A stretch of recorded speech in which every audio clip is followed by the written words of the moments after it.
o campo de batalha de um casamento. O perfume de milhares de jasmins pairava pesado no ar, um aroma doce e inebriante para o que estava destinado a ser o primeiro dia da eternidade. Para Helena Valente, este era o clímax de um sonho de uma vida inteira, de pé à beira de se tornar a senhora Gabriel Moniz. O diamante de 7 quilates no seu dedo sentia-se frio contra a sua pele, um contraste nítido com o calor que lhe inundava o coração. Os convidados estavam sentados, o quarteto de cordas tenso, e o homem que amava mais do que a própria vida a esperava. Tudo o que ela tinha de fazer era caminhar pelo corredor, mas uma porta fechada, uma voz abafada e um único nome sussurrado estavam prestes a converter o seu conto de fadas num campo de batalha. Já te aconteceu que um pequeno detalhe te fez duvidar de algo que parecia absolutamente perfeito? Deixa a tua opinião nos comentários. O estudo da traição controlada. A suíte nos Quintas do Paraíso, em Setúbal, Algarve, era um estudo de luxo caótico e controlado. A luz do sol, densa e dourada como o chardonnay local, filtrava-se pelas portas francesas do chão ao teto, iluminando as partículas de pó que dançavam no ar como minúsculos duendes festivos. Helena Valente estava de pé em frente a um espelho dourado de corpo inteiro, uma visão em seda marfim e renda artesanal.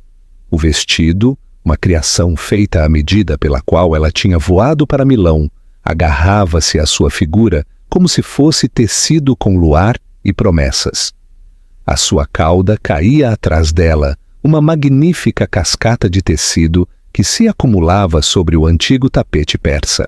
Cada detalhe era perfeito, meticulosamente cuidado, produto de mais de 18 meses de planeamento obsessivo. Os jarros de cristal nos vasos de cristal eram do exato tom creme que ela especificara.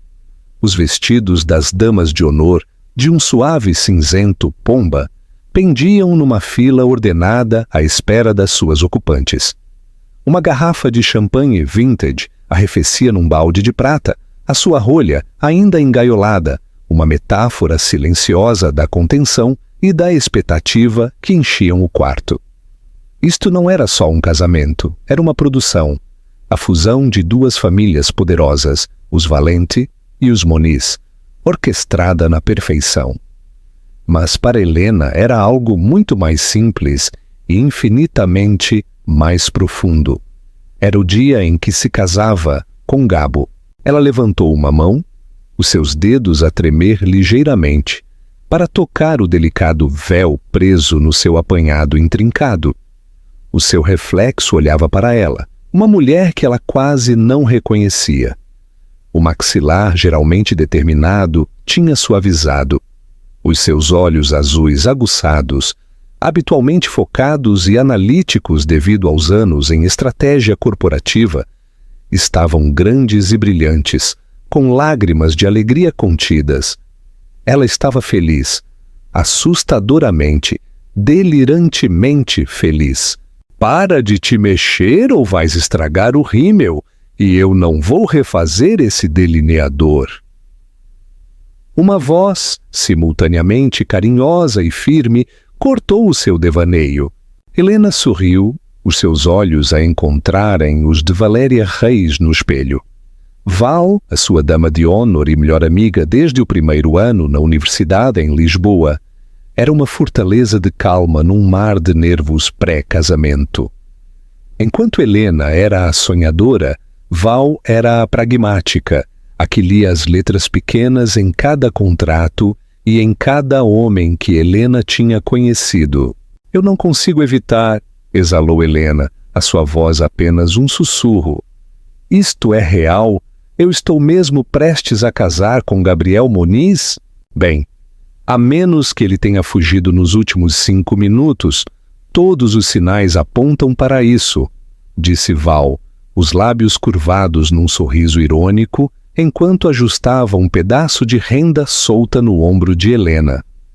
embora eu continue a achar que chamá-lo de Gabriel soa como se o fosses ralhar, não casar com ele.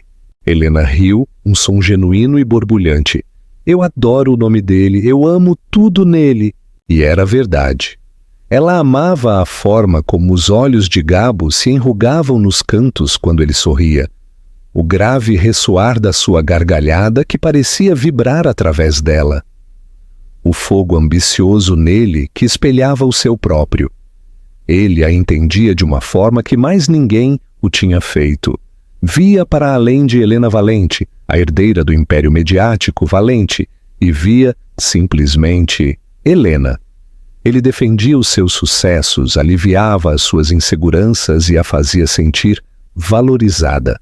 Em todos os sentidos concebíveis, ele era o seu par perfeito. Claro que Val tinha sido cética no início. É demasiado perfeito, Helena, avisara há 1 ano. Homens com tanto charme ou estão a vender algo ou a esconder algo. Mas até o cinismo bem polido de Val se tinha derretido sob o charme implacável de Gabo e a sua adoração aparentemente genuína por Helena. Ele conquistara a sua melhor amiga e, mais importante, conquistara a aprovação cautelosa do seu pai, Ricardo Valente, um homem que via a maioria dos pretendentes da sua filha como tentativas de aquisição hostil. A porta da suíte abriu-se e a senhora Inês Moniz, a mãe de Gabo, uma mulher impecavelmente conservada, cuja postura sugeria que estava constantemente a equilibrar a posição social da família sobre o seu cabelo, perfeitamente penteado. Helena, querida, estás absolutamente deslumbrante, disse a sua voz nítida. Uma noiva perfeita para o meu filho perfeito. O fotógrafo está pronto para os retratos pré-cerimônia. Temos um horário muito apertado. Tudo com Inês se resumia ao horário, à aparência, à execução impecável do evento. Helena suspeitava que a sua futura sogra via o casamento menos como uma união sagrada e mais como o evento social da década, um testemunho da duradoura influência da família Moniz. Claro, Inês, estou quase pronta, disse Helena, o seu sorriso a parecer um pouco mais ensaiado. Bom, o Gabriel está no estúdio, mesmo ao fundo do corredor, a fazer umas últimas chamadas, algo sobre o acordo de Singapura. O coração de Helena inchou. Mesmo agora, minutos antes do seu casamento, Gabo estava a fechar negócios, a garantir o futuro deles. Ele era tão ambicioso. Sentiu uma nova onda de amor por ele. Após uma rajada de fotos que se desfez numa série de flashes brilhantes e sorrisos forçados, o fotógrafo finalmente se retirou. As damas de honor foram conduzidas para fora para tomarem os seus lugares e Inês Moniz foi garantir que os convidados estavam perfeitamente alinhados. Certo, 10 minutos até o grande momento, anunciou Val, olhando para o seu relógio. Como é que te sentes? Enjoada, eufórica, com vontade de fugir. Eufórica, confirmou Helena, a sua voz firme. Só preciso de 1 minuto, sozinha, só para respirar. Tens isso, disse Val, dando ao seu ombro um aperto reconfortante. Estarei mesmo aqui fora, interromperei quem tentar entrar, especialmente a tua futura sogra e o seu itinerário minuto a minuto. Leva o teu tempo. Val deslizou para fora do quarto, fechando a porta pesada atrás dela. Com um suave clique, Helena estava finalmente sozinha. A suíte estava subitamente abençoadamente silenciosa, o silêncio quebrado apenas pelo bater frenético do seu próprio coração. Ela caminhou até a janela, contemplando a vista de cortar a respiração de colinas ondulantes, cobertas com filas de vinhas verdes e exuberantes. Centenas de pessoas tinham se reunido lá embaixo, um mar de rostos expectantes, virados para o altar carregado de flores onde o seu futuro a esperava. Ela fechou os olhos, visualizando o rosto de Gabo, o seu lindo sorriso, as suas mãos quentes nas dela. Para sempre, pensou. A palavra parecia vasta e bela. Ela só precisava de um momento tranquilo para ancorar este sentimento, este momento perfeito e cristalino na sua memória, antes de sair para começar o resto da sua vida. O escudo quebrado. O estúdio do noivo, onde Gabo se encontrava, partilhava uma parede com uma antessala privada adjacente. Procurando o silêncio total, ela deslizou para o pequeno espaço cheio de livros, um santuário tranquilo, longe da suíte principal, apenas para pôr os seus pensamentos em ordem, em completa solidão. A antessala era um bolso de tranquilidade, um contraste nítido com a energia vibrante da suíte nupcial. O ar cheirava a couro velho e cera de limão. Uma única poltrona de encosto alto sentava-se junto a uma pequena mesa, um espaço claramente concebido para a contemplação tranquila. Helena afundou-se no luxuoso veludo, a saia volumosa do seu vestido de noiva a suspirar à sua volta. Pela primeira vez em todo o dia, ela sentiu que podia realmente respirar. Fechou os olhos, a contar os batimentos do seu coração, a tentar acalmar a corrida selvagem e alegre no seu peito. 1, 2, 3, 4. O silêncio que ela ansiava foi subitamente quebrado. Não era alto, apenas um murmúrio baixo do outro lado da parede. A parede que ligava ao estúdio privado do noivo. A voz de Gabo. Um sorriso suave e involuntário tocou os lábios de Helena. Ele ainda estava lá. Ela o imaginou a andar de um lado para o outro, bonito e incrivelmente elegante no seu smoking feito à medida, talvez a praticar os seus votos uma última vez. O pensamento era tão cativante que lhe doeu o coração de afeição. Ela encostou a cabeça ao encosto da cadeira, contente por apenas ouvir a cadência da sua voz, o timbre familiar que era o seu som favorito no mundo. Mas o tom estava errado. Não era a energia ligeiramente nervosa e excitada que ela teria esperado. Era baixo, íntimo e estranhamente tranquilizador. A forma como se fala quando se tenta acalmar uma situação turbulenta. Havia um toque de algo que ela não conseguia identificar, algo clandestino. A curiosidade, tênue no início, depois aguda e insistente, a picou. Isto era tolice. Provavelmente era apenas uma chamada de última hora com o seu melhor amigo, Javier, a rever algum detalhe final. Ainda assim, ela deu por si a levantar-se da cadeira. Os seus chinelos de seda não faziam barulho no tapete grosso. Ela moveu-se em direção à parede partilhada, atraída por um puxão inexplicável.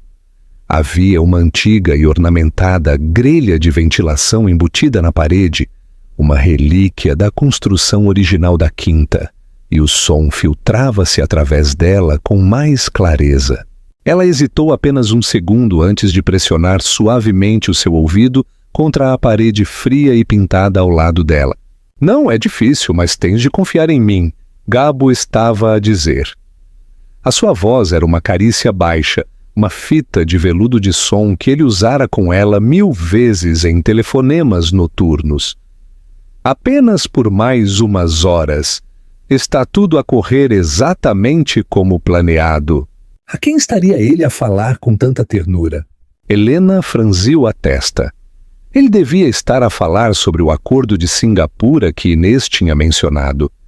A sua dedicação era admirável, mas não podia ele ter esperado até depois da lua de mel?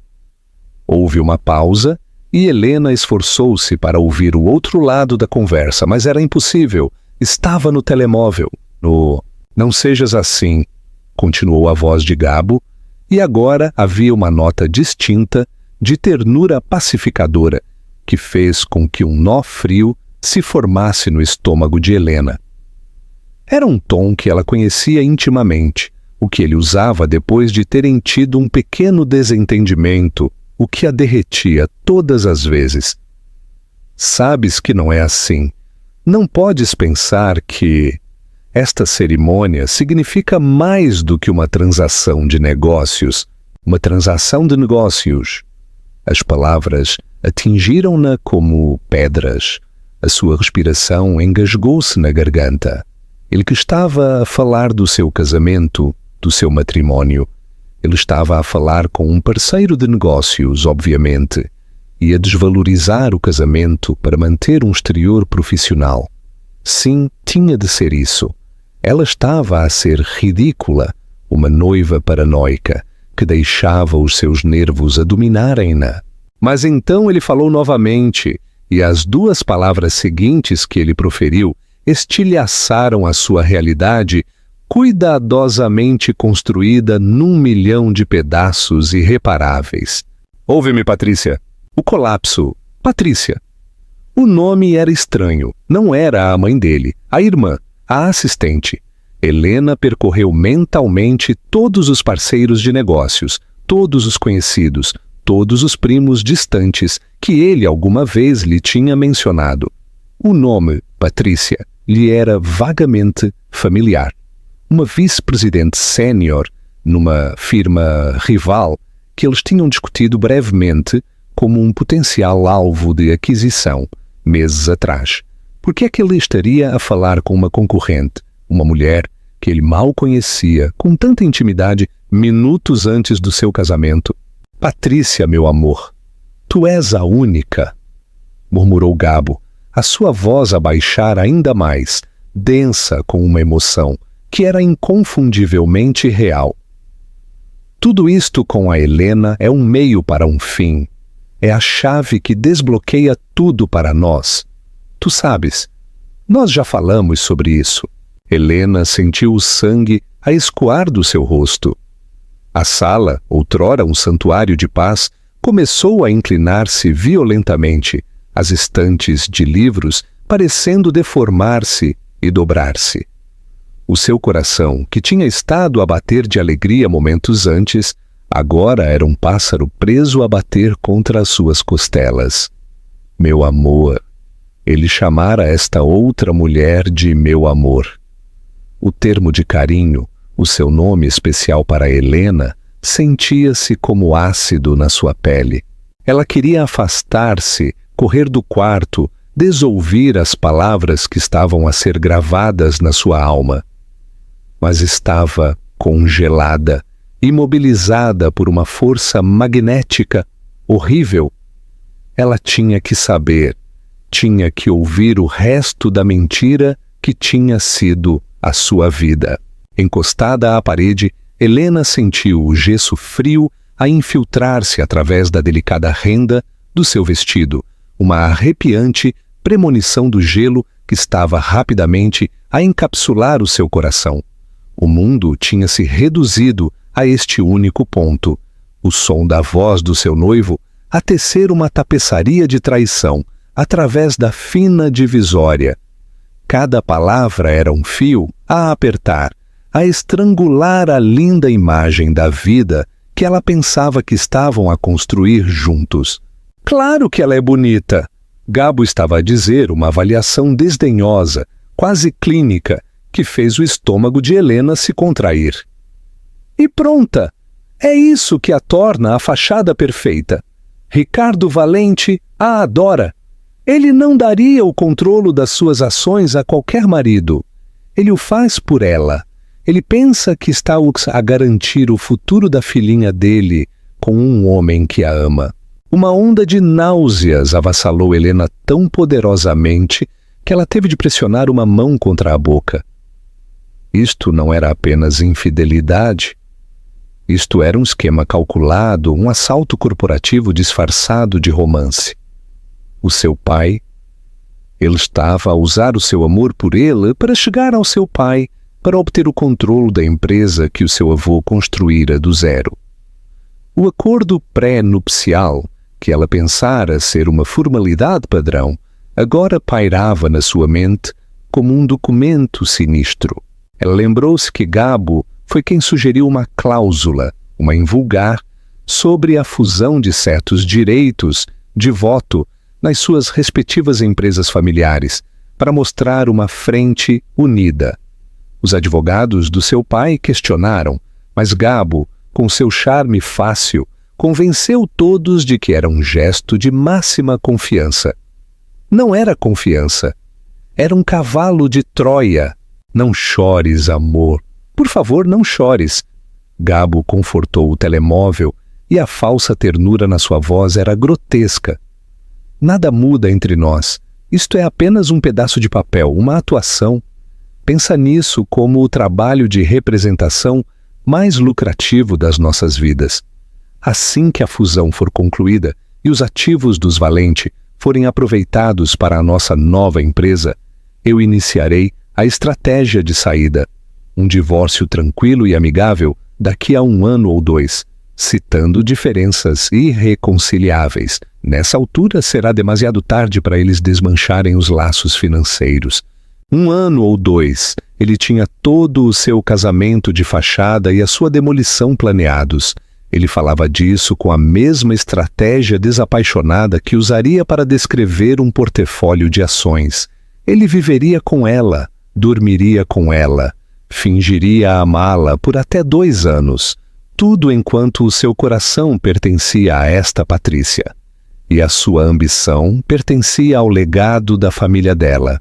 Helena pensou em toda a sua relação, o romance turbulento, os grandes gestos, as declarações de amor perfeitamente sincronizadas. Tinha sido algo disso real? A viagem à Toscana, onde ele a pedira em casamento ao pôr do sol. Estaria ele a pensar em Patrícia, então? As noites em que ele a abraçava e lhe sussurrava sobre o futuro deles, os seus filhos. Teria sido tudo um guião meticulosamente ensaiado? Uma clareza fria e horrível a invadiu. Ela viu tudo agora. A forma como ele subtilmente dirigia as conversas para os negócios do pai dela. O seu interesse casual nos lucros do 3º trimestre da empresa. A forma como ele se integrara sem problemas em todas as facetas da sua vida, pessoal e profissional. Ele não era um parceiro, era um infiltrado. "Eu tenho de ir", disse Gabo, a sua voz a ficar um pouco mais apressada. "A música está prestes a começar. O meu melhor amigo, Javier, provavelmente está a bater um ataque de pânico a perguntar-se onde eu estou. Tenha apenas paciência. Eu te vejo esta noite." Um som sufocado e estrangulado escapou dos lábios de Helena. "Esta noite?" Ele ia deixar a sua própria recepção de casamento para se encontrar com a amante. A ousadia descarada disso era espantosa. "Sim, esta noite", confirmou Gabo, como se estivesse a responder ao seu grito silencioso e horrorizado. "O nosso sítio habitual. Por volta da 00:30 eu digo a Helena que tenho de fazer uma teleconferência com o escritório de Tóquio. Ela vai acreditar. Ela acredita em tudo." A última frase foi o golpe de misericórdia. Estava impregnada de um desprezo casual, uma superioridade presunçosa que revelava a verdadeira profundidade do seu engano. Ele não só a traiu, ele não a respeitava, ele a via como um peão ingênuo e crédulo no seu jogo elaborado. O amor que ela sentia, a confiança que ela lhe tinha dado tão livremente, era aos olhos dele uma fraqueza a ser explorada. "Eu te amo, Patrícia", murmurou as últimas 3 palavras. "Só a ti, sempre." Helena cambaleou para trás, a sua mão a voar para o seu peito, como se para segurar fisicamente o seu coração. A sala estava a girar mais depressa agora, as bordas a desfocarem-se num nevoeiro cinzento. O lindo e caro vestido parecia uma mortalha. O diamante de 7 quilates no seu dedo sentia-se tão pesado e tão frio quanto uma lápide. A música alegre que tinha começado a chegar do pátio, as notas suaves e esperançosas do quarteto de cordas que assinalavam o início da cerimônia, soavam como uma marcha fúnebre. O seu dia de casamento, o dia em que a sua vida deveria começar. Era, em vez disso, o dia em que ela descobria que tudo tinha sido uma mentira. Por um longo e silencioso momento, Helena não conseguiu fazer mais nada senão ficar de pé no centro da antessala, o seu corpo rígido de choque. O ar que inalava para os seus pulmões parecia rarefeito e inútil, sem oferecer oxigênio ao seu cérebro que sufocava. O mundo fora do pequeno quarto, os convidados, a música, o homem à espera no altar, parecia estar a acontecer numa dimensão diferente. Uma realidade distante e abafada da qual ela já não fazia parte. A sua própria realidade tinha se desmoronado, deixando apenas o eco ressonante das palavras de Gabo. Ela acredita em tudo. O contra-ataque da coroa. Um violento tremor começou nas suas mãos e espalhou-se pelo seu corpo. Ela olhou para a sua mão esquerda, para o magnífico diamante que Gabo tinha colocado ali. Não era um símbolo de amor. Era um pagamento por um serviço, o preço pela parceria da sua família. Ela agarrou o anel, os seus dedos desajeitados, desesperados para o tirar, mas os seus nós dos dedos estavam inchados pelo estresse, e ele não se mexia. Um soluço estrangulado de frustração e desespero brotou da sua garganta. O cheiro dos jasmins brancos do seu buquê, agora a descansar sobre a pequena mesa, era subitamente nauseante. O perfume de uma mentira. O dia inteiro era uma mentira. O vestido, um disfarce para uma tola. Os votos que tinham escrito juntos eram uma obra de ficção. O seu amor, o amor vasto e consumidor que ela sentira por Gabo, era uma emoção fantasma, desperdiçada num homem que não existia. O homem que ela amava era uma personagem cuidadosamente construída, e o verdadeiro Gabriel Moniz era um monstro. A porta abriu-se e Val espreitou a cabeça. Tudo bem por aqui? A música começou. O teu pai espera-te mesmo à porta da suíte. É hora. A expressão alegre de Val dissolveu-se no instante em que viu o rosto de Helena. O sangue tinha se escorrido dele, deixando uma tela de horror. Os olhos de Helena estavam grandes e vazios, a sua maquilhagem uma máscara perfeita e trágica que não podia esconder a devastação total por baixo. Helena, o que é que se passa? O que é que te aconteceu? Perguntou Val, correndo para o seu lado e agarrando os seus braços. Todo o corpo de Helena estava a tremer. Pior, sussurrou Helena. A sua voz um som seco e áspero que mal era humano. Ouvi um. Ela não conseguia formar uma frase coerente. As palavras estavam presas atrás do nó de dor na sua garganta. Ela só conseguiu apontar com um dedo trêmulo para a parede. A parede que a separava do homem que acabara de aniquilar o seu mundo. Gabo! Ela engasgou-se.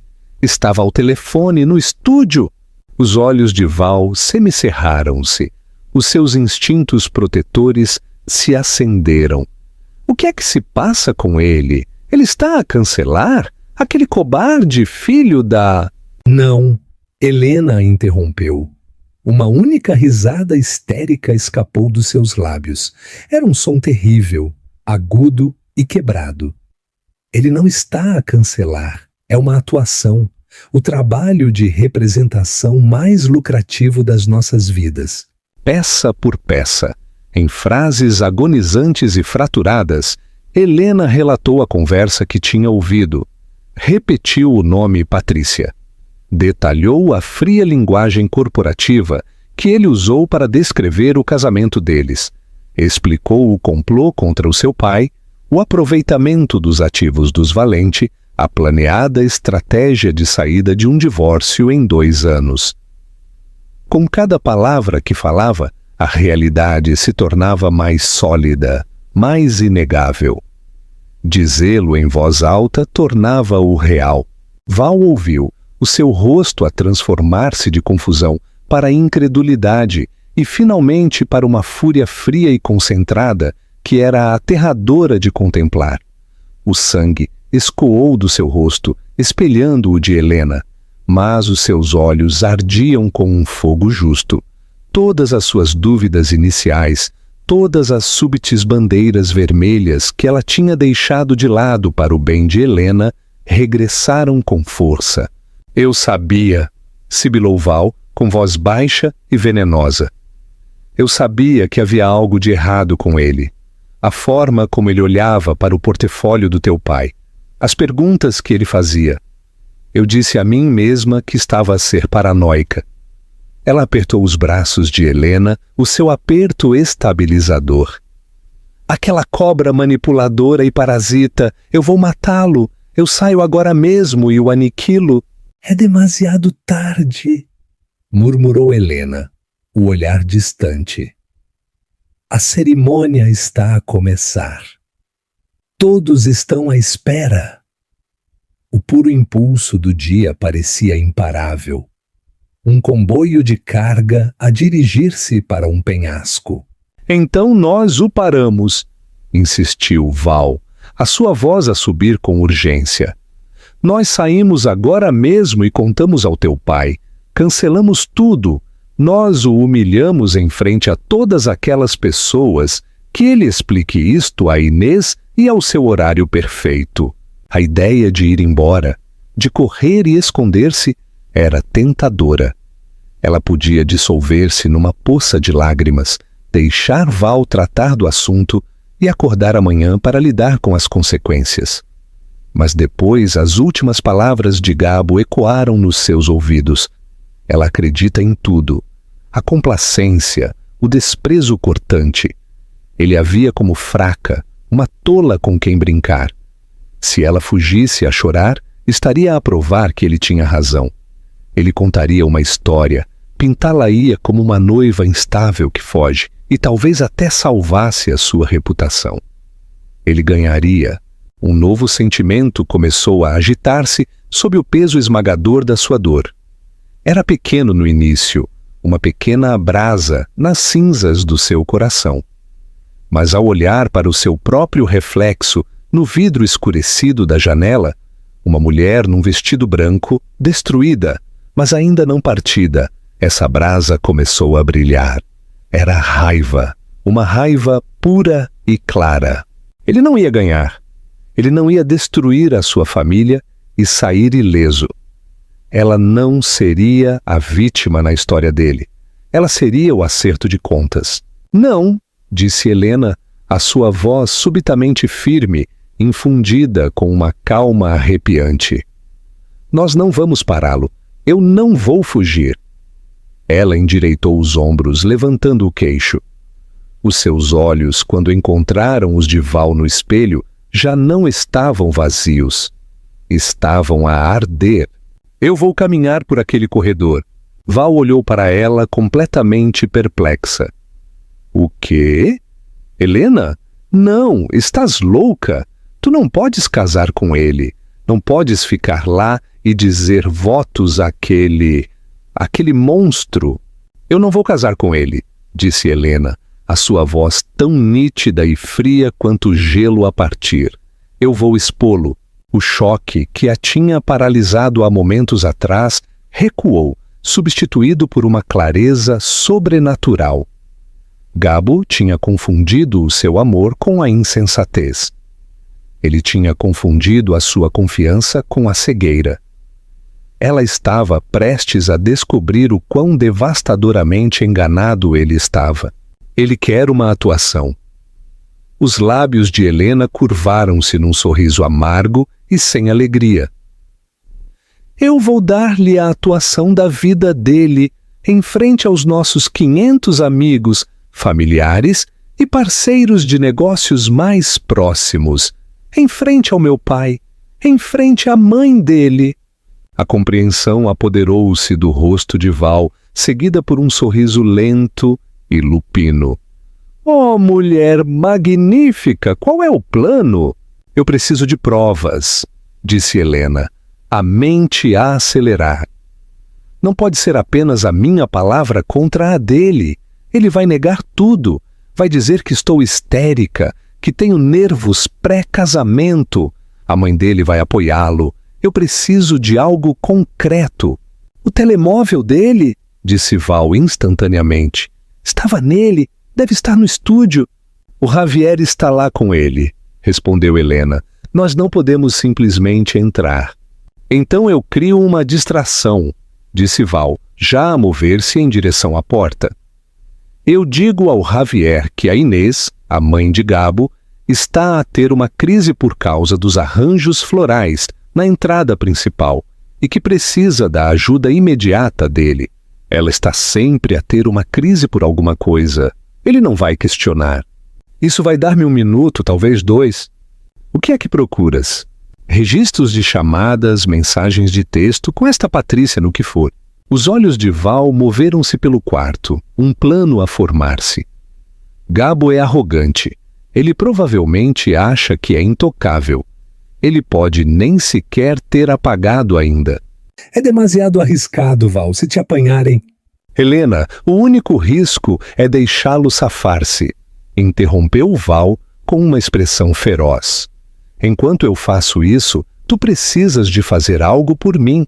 Vai buscar o teu pai agora. Helena anuiu, a sua determinação a endurecer. A música está a ficar mais alta. Nós não temos muito tempo. Vai, usa a porta que liga a suíte principal ao corredor. Ninguém te verá. Diz ao teu pai que há uma emergência com o vestido, o que for. Apenas traz-o para este quarto e não o deixes ir. Eu te vejo aqui. Com um último olhar determinado, Val deslizou para fora da antessala. Helena respirou fundo pela última vez, compondo o seu rosto numa máscara de plácida preocupação. Regressou à suíte nupcial, que agora estava vazia, e abriu a porta principal para o grande corredor. O seu pai, Ricardo Valente, estava ali, a parecer majestoso e orgulhoso no seu smoking, o seu cabelo prateado perfeitamente penteado. O seu sorriso caloroso era a coisa mais gentil que ela tinha visto na sua vida, e a visão dele, tão cheio de amor e orgulho por ela, quase a quebrou.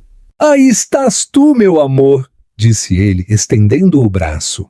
Pronta para dar a caminhada mais longa e importante da tua vida? Quase, papá, disse Helena, forçando a sua voz a manter-se uniforme.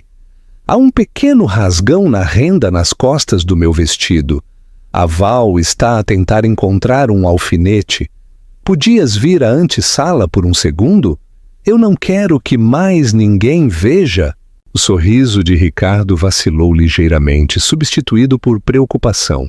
Claro, querida, o que precisares. Ela o guiou para além da suíte nupcial vazia e para a pequena e tranquila antessala, onde o seu mundo tinha terminado há apenas alguns minutos.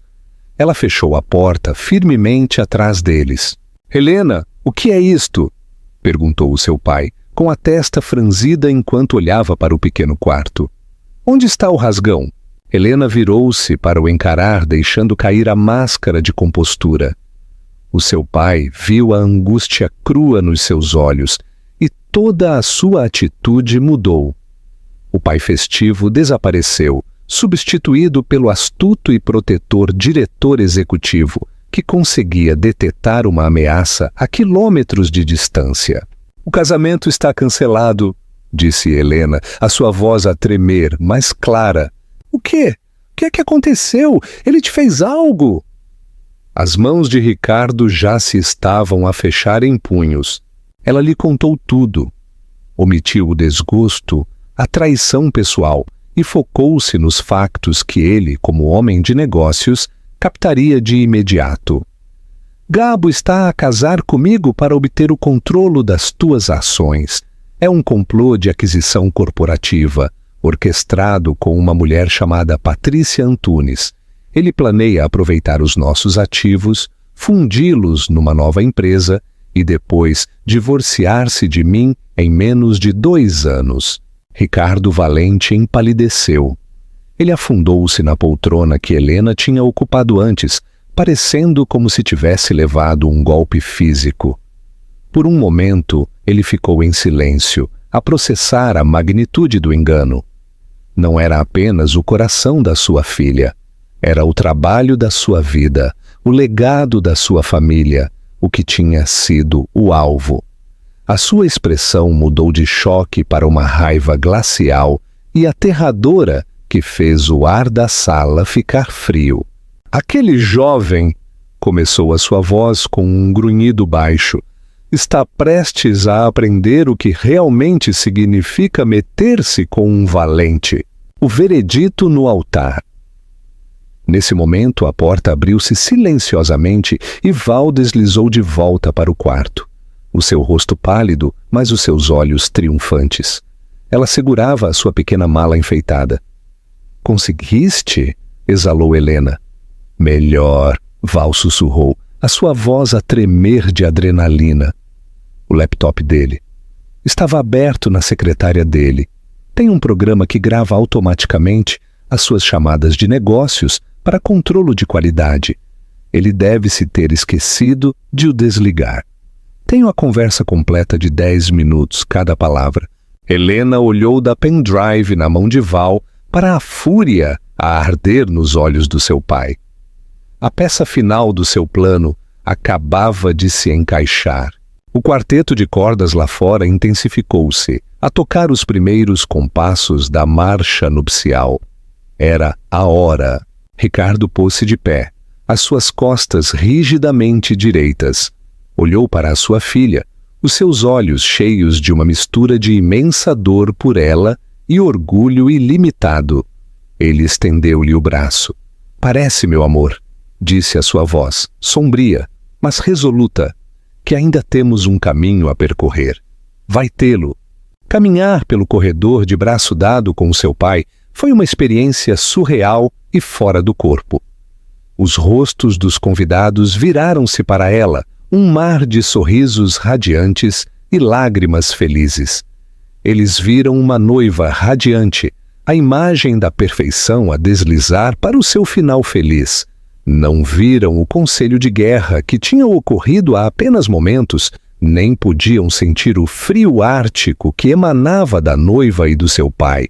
Helena manteve a cabeça erguida, o seu buquê de jasmins brancos apertado com tanta força que os seus nós dos dedos estavam brancos. Os seus passos eram medidos e deliberados, não os passos hesitantes de uma noiva nervosa, mas a marcha determinada de um soldado. O seu olhar estava fixo no final do corredor, no homem de pé, sob um magnífico arco de flores. Gabriel Moniz era ainda mais bonito do que ela se lembrava, o seu sorriso, largo e seguro. À medida que ela se aproximava, ela viu o olhar nos seus olhos, uma mistura de adoração e posse triunfante. Ele pensava que tinha ganho. Estava a olhar para o seu grande prêmio, a sua linda e desprevenida chave para uma dinastia. A visão disso atiçou o fogo da sua raiva, queimando os últimos vestígios das suas lágrimas. A mão do seu pai era uma rocha no seu braço. Ele inclinou-se, o seu sussurro apenas para os ouvidos dela. "Estou tão orgulhoso de ti, Helena. Dá-lhe o que ele merece." Quando eles chegaram ao altar, Ricardo não só deu a mão de Helena a Gabo. Ele a colocou ali com uma formalidade deliberada, os seus olhos a cravar-se nos de Gabo por uma fração de segundo demasiado longa, uma promessa silenciosa de retribuição. Gabo, alheio, sorriu para ela. "Estás deslumbrante", sussurrou a sua voz, cheia da falsa ternura que outrora tinha sido todo o seu mundo. "Eu sou o homem mais sortudo do mundo." "Tu não fazes ideia", respondeu Helena. A sua voz suave, o seu sorriso uma imitação arrepiantemente perfeita da de uma noiva feliz. O sorriso dele vacilou por um segundo, confuso com o seu tom, mas o celebrante começou a falar e o momento passou. A cerimônia começou.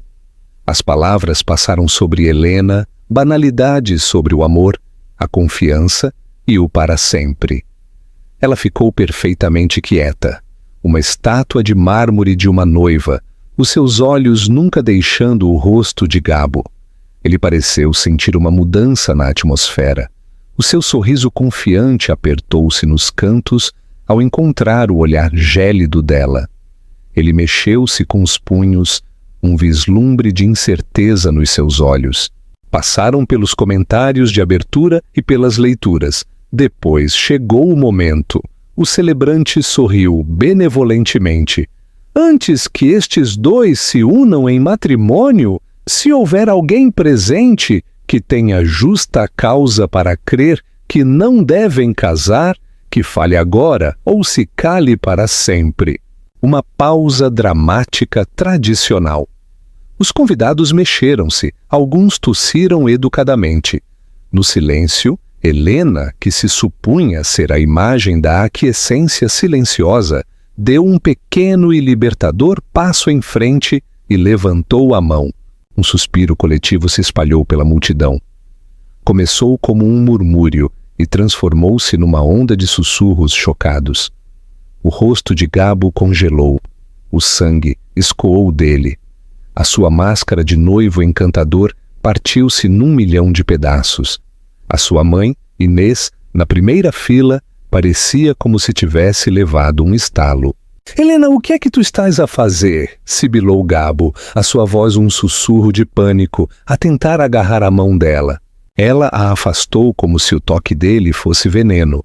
Virou-se para o celebrante atônito. «Eu acho que tenho justa causa», disse a sua voz, clara e firme, amplificada pelo pequeno microfone preso à sua lapela. Os técnicos, assumindo uma reviravolta moderna planeada na cerimônia, tinham-no ligado. Cada pessoa na quinta podia ouvi-la perfeitamente. Ela virou-se ligeiramente, dirigindo-se não só a Gabo, mas a toda a Assembleia. Gostaria de agradecer a todos por terem vindo hoje para celebrar esta união. Uma união que, até há cerca de 20 minutos, eu acreditava basear-se no amor e no respeito mútuo. No entanto, acabei de tomar conhecimento de uma nova informação que alterou um pouco os termos do acordo. Ela viu o seu pai a acenar gravemente do seu assento. Viu Val, de pé junto às outras damas de honor, a sua expressão de justa reivindicação. Os olhos de Helena encontraram os de Gabo novamente. Os dele estavam arregalados, com um horror crescente e incredulidade. «Vejam», continuou, a sua voz a escorrer desprezo. «Eu sempre pensei que o apelido do meu noivo para mim era meu amor. Um pouco sem originalidade, talvez, mas eu apreciava-o. Imaginem a minha surpresa quando descobri, mesmo antes de caminhar por este corredor, que ele reserva esse mesmo termo de carinho para outra mulher. Uma mulher chamada Patrícia Antunes. O nome pairou no ar. Gabo estremeceu como se tivesse levado um tiro. Ele abriu a boca, mas não saiu nenhuma palavra. Mas a simples infidelidade eu poderia ter perdoado, continuou Helena, a sua voz a subir de poder. O que eu acho um pouco mais difícil de ignorar é a razão para este casamento. Gabo chamou-lhe uma transação de negócios, um meio para um fim, o trabalho de representação mais lucrativo das nossas vidas. As palavras dele, não as minhas. Ela deu um passo mais perto dele. A sua voz baixou para um sussurro conspiratório que o microfone levou a todos os cantos da audiência atônita. O plano era bastante brilhante, na verdade. Casar com a filha carinhosa e confiante para obter o controlo das ações do teu pai, aproveitar os ativos da Valente Média, garantir o teu futuro e depois solicitar um divórcio tranquilo daqui a 1 ano ou 2. E o tempo todo estarias a ver a Patrícia. Tu até tinhas um encontro planeado para esta noite, o teu sítio habitual à meia-noite. depois de mentires à tua nova esposa sobre uma teleconferência com o escritório de Tóquio. Gabo finalmente encontrou a sua voz. Ela está histérica, balbuciou, olhando selvaticamente para a multidão, depois para a mãe. Ela está com nervos pré-casamento. Ela não está bem. Inês Moniz começou a levantar-se do seu assento. O seu rosto uma máscara de fúria e humilhação, pronta para defender o filho e salvar a situação. Mas antes que pudesse falar, Val avançou da fila de damas de honor. Ela segurou o seu telemóvel, que estava ligado a um pequeno altifalante portátil, no púlpito do celebrante. É esta a tua voz, Gabo? Perguntou Val num tom mortal. Ela pressionou o play e no silêncio atônito da tarde, a própria voz de Gabo encheu o ar, suave e conspiradora. Tudo isto com a Helena é um meio para um fim. É a chave que desbloqueia tudo para nós. Eu te amo, Patrícia. Só a ti. Sempre. A gravação terminou. O silêncio que se seguiu foi absoluto e condenatório. Gabo ficou congelado no altar, o seu rosto de um tom espantoso de pálido, exposto e completamente derrotado. A gravação da sua própria voz, a sua própria traição íntima, era uma prova inegável. O charme, a confiança, a fachada cuidadosamente construída tinham sido despidos, deixando para trás um trapaceiro comum e patético. Ele olhou desesperadamente para a mãe, mas Inês já não o olhava com orgulho maternal. O seu rosto era uma tempestade de humilhação pública. O seu filho não só tinha sido infiel, tinha sido apanhado, tinha convertido o nome da família Moniz no alvo de chacota em frente à mesma sociedade que passara a vida a cultivar. O seu horror não era pela sua alma, mas pelo seu status. Ricardo Valente levantou-se do seu assento na primeira fila, a sua presença a impor atenção imediata. Ele não olhou para Gabo. Dirigiu-se aos convidados, a sua voz a ecoar com a autoridade de um homem que tinha construído um império. A partir deste momento, anunciou, as suas palavras nítidas e finais. Valente Média e todas as suas subsidiárias estão a quebrar todos e quaisquer laços, presentes e futuros, com a Moniz Indústrias. Qualquer joint venture fica por este meio terminada. A nossa equipa jurídica entrará em contato. Cada frase foi um golpe de martelo, desmantelando pública e profissionalmente as ambições da família Moniz. Foi uma execução corporativa, realizada em plena luz do dia. Gabo, finalmente, olhou para Helena, uma expressão desesperada e suplicante no seu rosto. Helena, por favor, podemos falar sobre isto? Não faças isto. Helena olhou para o homem com quem quase se casara e pela primeira vez não sentiu nada. Nem amor, nem ódio, nem sequer pena. Havia apenas um espaço vasto e vazio onde os seus sentimentos por ele costumavam estar. Era um estranho, uma proposta de negócio falhada. Lentamente, ela começou a tirar as suas luvas de seda branca. Depois, com uma força que não sabia que possuía, ela rodou o diamante de 7 quilates no seu dedo. Finalmente soltou-se. Ela o segurou, deixando-o captar a luz da tarde, um símbolo brilhante de uma mentira tóxica. Ela olhou diretamente nos olhos dele. A empresa do meu pai, o legado da minha família, a minha confiança. Tu pensaste que este era o preço por tudo isso? Ela abriu a palma da mão e deixou cair o anel. Caiu nos degraus de pedra do altar com um pequeno e definitivo tilintar, um som de finalidade que ressoou por toda a quinta. Tu não és rico o suficiente para comprar o meu coração. Sem outra palavra, sem um único olhar para trás, Helena se virou.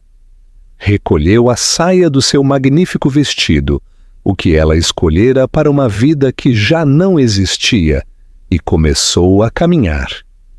Não a correr, a caminhar, de volta pelo corredor que acabara de acender.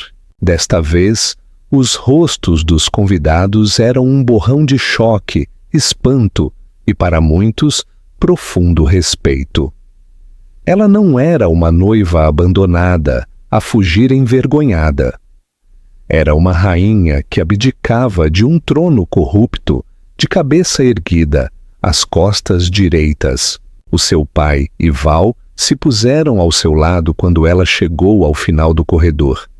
Eles não falaram, não precisavam, simplesmente formaram uma parede protetora à sua volta, a sua presença um testemunho silencioso do amor que era real e duradouro. Ao sair da sombra do dossel de casamento e entrar na luz do sol brilhante e não filtrada, Helena respirou fundo, o ar limpo pela primeira vez. O cheiro dos jasmins já não lhe parecia enjoativo. Era apenas o cheiro de um lindo dia, o primeiro dia do seu novo futuro não escrito. O casamento tinha terminado, a sua vida estava prestes a começar. O abrigo e a cura. A caminhada para longe do altar foi a mais longa e a mais curta da vida de Helena. Cada passo era uma quebra deliberada de um laço com o passado. A cacofonia atrás deles, os gritos de choque, a voz de pânico de Inês Moniz a tentar afirmar o controlo e os patéticos gritos desvanecidos do nome dele fundiram-se num rugido sem sentido, o som de uma cidade distante a desmoronar-se que já não era problema dela. Ela não olhou para trás. Olhar para trás seria reconhecer as ruínas, e naquele momento, tudo o que ela podia fazer era concentrar-se em pôr um pé à frente do outro. Ricardo Valente guiou-os com uma mão firme nas costas dela, o seu outro braço protetoramente à volta de Val, dirigindo-os para longe do pátio principal e para a vila privada reservada para a família no lado oposto da quinta. Os seus passos rangeram no caminho de gravilha, um som rítmico e marcado contra o caos que deixavam para trás. Alguns dos guardas de segurança da quinta, alertados por Ricardo com um único gesto brusco, materializaram-se à volta deles, formando um perímetro silencioso e intransponível. Eles eram uma pequena e unida unidade, a moverem-se através de uma zona de guerra da sua própria criação. No momento em que a pesada porta de carvalho da vila se fechou atrás deles, o mundo ficou em silêncio. As paredes insonorizadas bloquearam o pandemônio, deixando apenas o som da sua própria respiração entrecortada. Por um segundo, os três ficaram de pé no opulento átrio, a adrenalina do confronto a escoar, deixando um vazio oco e zunidor no seu lugar. E depois o corpo de Helena se lembrou da dor que a sua mente tinha estado a conter. Um tremor começou nos seus joelhos, viajando pelo seu corpo até os seus dentes rangerem. O magnífico vestido de noiva, que se tinha sentido como uma armadura há apenas momentos, agora parecia uma jaula de chumbo. O corpete, outrora um símbolo de elegância nupcial, era uma prensa que lhe oprimia o ar dos pulmões. Ela olhou para as suas mãos, que já não seguravam o bouquet, e viu-as a tremer incontrolavelmente. A força que a tinha levado pelo corredor, a raiva fria que tinha alimentado o seu discurso, evaporou-se. Tudo o que restava era a rapariga que tinha sido total e devastadoramente traída. "Eu não consigo respirar", sussurrou as suas mãos a arranhar os intrincados botões de pérola que desciam pelas suas costas. Val se aproximou num instante. Certo, nós tiramos-te isso. Papá, dá-nos 1 minuto!" Ricardo, que já tinha tirado o seu telemóvel com o rosto de pedra, anuiu com um único gesto de dor e retirou-se para o fundo da sala de estar, dando-lhes as costas. Ele começou a falar em tons baixos e letais, a sua voz uma arma a ser usada contra a família Moniz. Reúna a nossa equipa jurídica numa teleconferência. Agora. Quero uma ordem judicial completa contra a Moniz Indústrias para amanhã de manhã. E procurem o nosso chefe de relações públicas. Não me importa que seja sábado. Os dedos de Val, ágeis e seguros, trabalharam nos botões impossíveis. Apenas respira, Helena, para dentro e para fora. É isso, quase lá. Um por um, os botões se soltaram e a cada libertação, uma onda de desespero se apoderou de Helena. Era como se o vestido a tivesse estado a manter unida e agora ela estivesse a desmoronar-se pelas costuras. Quando Val finalmente tirou a pesada seda e renda dos seus ombros, deixando-o acumular-se num monte no chão, como uma nuvem caída, as pernas de Helena cederam.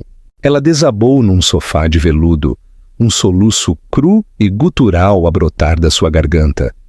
Não era um grito de raiva, era um som de profunda perda. Ela não estava apenas a chorar por Gabo, o mentiroso e o trapaceiro. Estava a chorar pelo homem que pensava que ele era. Chorou pelas memórias felizes, agora contaminadas e grotescas na sua falsidade. Chorou pelo futuro que tinha planeado meticulosamente, o lar que eles iriam construir, os filhos que ela imaginara com o sorriso dele. Estava a chorar uma morte, a morte de um sonho e a morte da mulher que ela tinha sido quando acordou naquela manhã, tão cheia de esperança e amor. Val se ajoelhou em frente a ela, abraçando-a. Não ofereceu banalidades nem tranquilidades vazias.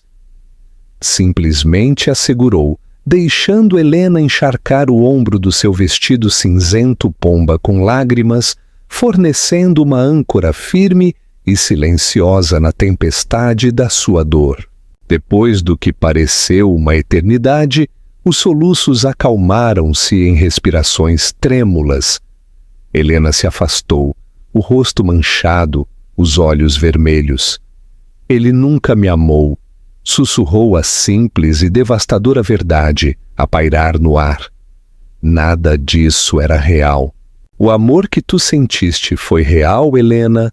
Disse Val com ferocidade, as suas mãos a emoldurar o rosto de Helena. O teu coração, a tua confiança, a tua esperança, tudo isso era genuíno. Ele era a farsa, ele era o vazio. Nunca deixes que ele envenene o que é bom e verdadeiro dentro de ti. Do outro lado da sala, Ricardo terminou a sua chamada. Aproximou-se, a sua expressão suavizada com a dor de um pai. Ajoelhou-se ao lado de Val, pegando na mão trêmula de Helena na sua. A segurança está a escoltar os Moniz para fora da propriedade. Os convidados estão a ser informados de uma repentina emergência familiar. A nossa equipa está a tratar dos mídia. Tu não tens de te preocupar com nada disso. Ele apertou a mão dela. Tu foste magnífica, Helena. Tu foste uma guerreira. Eu não me sinto como uma guerreira, sussurrou, olhando para o monte de seda marfim no chão. Só me sinto partida. Tu foste aberta e partida. O seu pai a corrigiu suavemente. E tu vais sarar, e vais ser mais forte do que alguma vez foste antes. Ele olhou da sua filha para a sua melhor amiga, os seus olhos cheios de gratidão. Ambas o serão. Uma frágil sensação de paz começou a instalar-se na sala. O pior tinha passado, a mentira tinha sido exposta, a atuação tinha terminado. Helena olhou para os dois rostos à sua frente, a sua amiga ferozmente leal e o seu pai inabalável. Isto era real. Este amor, este apoio, era a fortuna que Gabo nunca tinha sido inteligente o suficiente para ver. Ela tinha perdido um noivo, um futuro, uma fantasia, Mas não tinha perdido tudo. Ela nem sequer tinha perdido as coisas mais importantes. Estavam ali mesmo, ajoelhados com ela nas ruínas. O que Helena fez naquele dia não foi só por vingança. Foi um ato profundo de reclamar a sua própria história. Perante uma traição devastadora, ela recusou-se a ser a vítima. Ela escolheu a força em vez da dor, a verdade em vez da tradição, e o seu próprio valor em vez de um conto de fadas vazio. A sua caminhada de regresso por aquele corredor não foi uma fuga, foi uma coroação. Ela se coroou a si mesma, como a dona do seu próprio destino. Todos enfrentamos momentos em que o nosso mundo é abalado, onde as pessoas em quem confiamos se revelam como alguém completamente diferente. A pergunta é: o que fazemos a seguir? Desmoronamos ou levantamo-nos das cinzas, mais fortes e mais sábios? O que terias feito tu no lugar de Helena? Partilha os teus pensamentos nos comentários. Se esta história te comoveu, por favor, deixa um gosto, partilha com alguém que precise de uma história de resiliência e subscreve para mais drama da vida real.